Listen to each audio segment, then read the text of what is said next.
Abrís los ojos y sabés que es domingo. El mate, el asado, la familia, los amigos y Mañana Cero. Desde las 10 y hasta las 12 te acompañamos para que llegues bien despierto al principio de tu semana. Mañana Cero. Mañana Cero. El lugar donde hacemos de poco un todo. Bueno, estábamos hablando durante el programa, en la apertura y demás, de que se dio a conocer el informe de la Comisión Provincial por la Memoria, que habla sobre la situación de las cárceles en la provincia de Buenos Aires y arroja un dato que preocupa bastante, que dice que muere un preso cada 56 horas.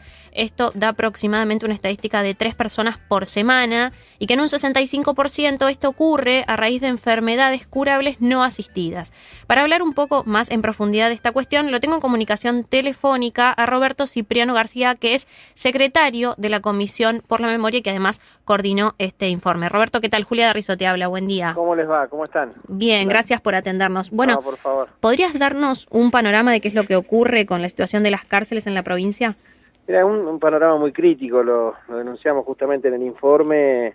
El padecimiento de las personas que hoy atrapa el sistema penal realmente son violaciones graves de derechos humanos, ¿no?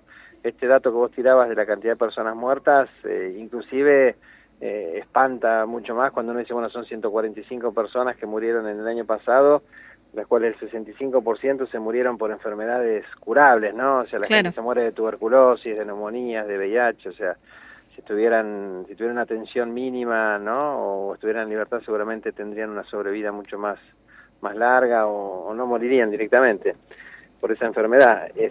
Y bueno, y a eso sumarle el padecimiento de la tortura, que es una práctica sistemática que se padece en todos los ámbitos de encierro, tal vez con distintas modalidades pero no hay distintas intensidades, pero la tortura es una herramienta hoy del gobierno penitenciario que es utilizada.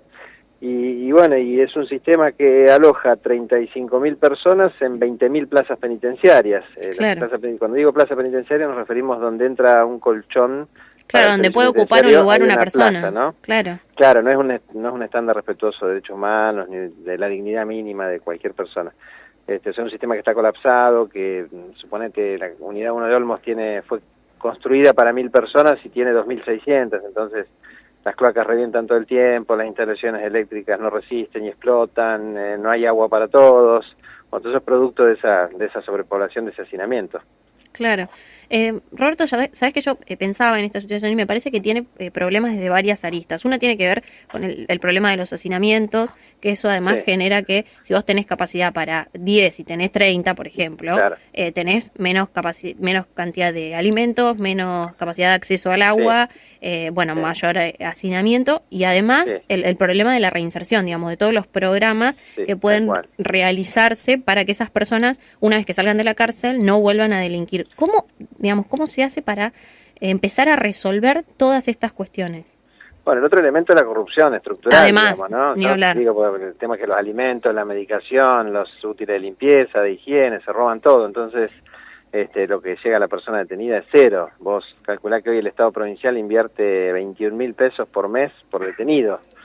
Es una cifra sideral, digamos, ¿no? Y bueno, y pasan hambre y obviamente la falta de elementos de limpieza y de higiene contribuye a la propagación de enfermedades, la falta de medicamentos agrava los cuadros de las enfermedades que padecen, y el otro elemento que vos citabas es también central. Hoy la cárcel ha perdido ese sentido resocializador que tiene como mandato constitucional y legal en la Argentina.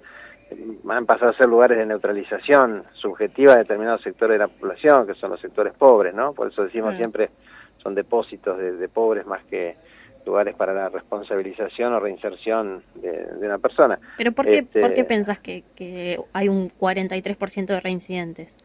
Bueno, justamente por eso, porque lo que vos decías es así, o sea, hoy nadie accede a una buena educación dentro del encierro, ni a una formación laboral. Cuando la persona sale de la cárcel nunca tiene un acompañamiento en lo postpenitenciario, digamos, ¿no? Si está otra vez solo, en el mismo lugar de donde salió, donde tuvo los problemas que tuvo, más pobre todavía, habiendo padecido todas estas violencias. Entonces, bueno, sí, en un mundo que no le va a dar posibilidades, porque como estuvo detenido nadie lo toma para trabajar en ningún lado, y sí, es inevitable que vuelva al circuito del delito, es la única forma de la subsistencia. Entonces, hay una complejidad también que es cómo la sociedad mira estos temas y cómo la sociedad intenta realmente ocuparse de esta persona. ¿Sabés qué? Otra cosa que te quería comentar, un dato que es de color. Estuve mirando la serie, no sé si la viste, El Marginal. Ah, sí, por supuesto. Que la terminé de ver ayer, me pareció increíble. Sí, sobre todo me pareció increíble porque relaciona todos los distintos puntos de lo que va ocurriendo en la situación carcelaria. Y uno de los que a mí más me llama la atención tiene que ver con la complicidad policial dentro de esto. Cómo se liberan las zonas y demás. ¿Cómo se hace para manejar esa corrupción tan interna?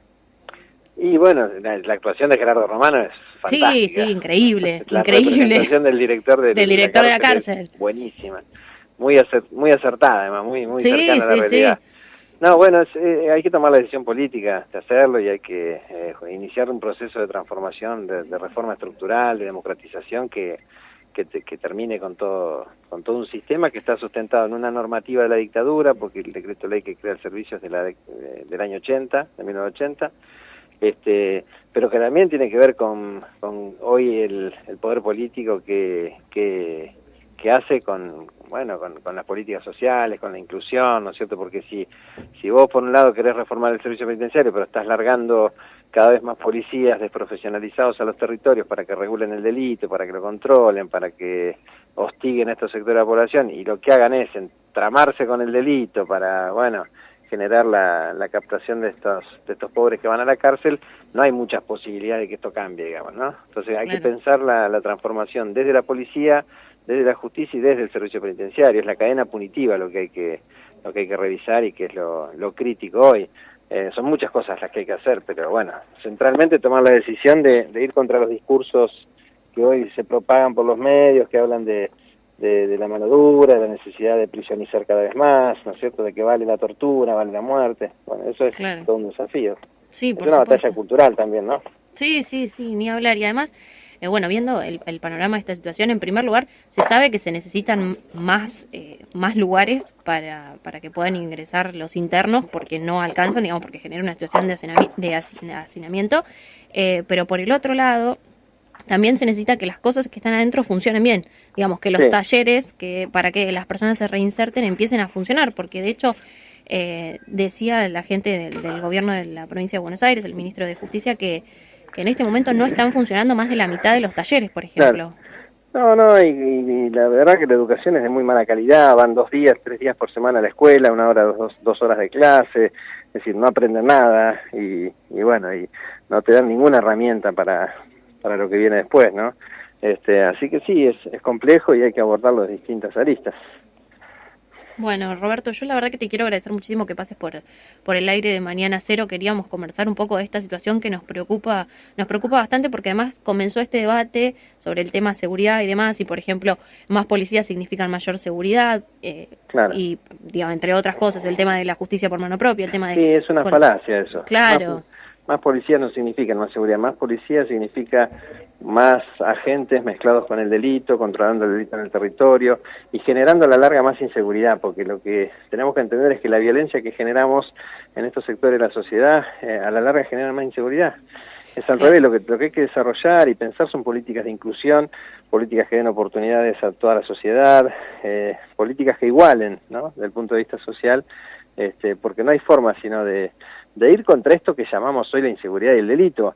Ahora, cuando uno piensa que es un sistema penal selectivo que solo atrapa a los pibes pobres de las barriadas populares, pero que no se mete con el delito complejo, que no atrapa ninguna red de delito complejo como pirata del asfalto, narcotráfico o trata de personas, todos estos delitos que son los eslabones complejos de las cadenas delictivas no están atrapadas por el sistema.